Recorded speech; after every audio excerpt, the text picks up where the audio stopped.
بسم اللہ الرحمن الرحیم۔ السلام علیکم ورحمۃ اللہ وبرکاتہ۔ بیوی کو بغیر لباس کے دیکھنا۔ شوہر اور بیوی ایک دوسرے کو لباس کے بغیر دیکھنے کے بارے میں پیارے نبی صلی اللہ علیہ وآلہ وسلم نے کیا ارشاد فرمایا؟ عبد الرحمن بن زیاد کی حضرت سعد بن مسعود الکندی سے روایت نقل کی گئی ہے کہ عثمان بن مظعون رضی اللہ عنہ نبی کریم صلی اللہ علیہ وآلہ وسلم کے پاس تشریف لائے اور فرمایا، اے اللہ کے رسول صلی اللہ علیہ وآلہ وسلم، میں یہ پسند نہیں کرتا کہ میں اپنی بیوی کے سطر کی طرف دیکھوں، اور نہ یہ پسند کرتا ہوں کہ وہ میرے سطر کی طرف دیکھے۔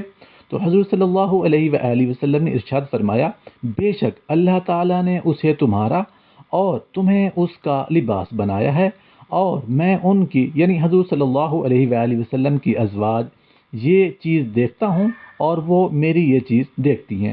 تو حضرت عثمان بن مظعون رضی اللہ عنہ کہنے لگے، تو آپ صلی اللہ علیہ وآلہ وسلم کے بعد کون شخص زیادہ بہتر ہے؟ سبحان اللہ، سبحان اللہ۔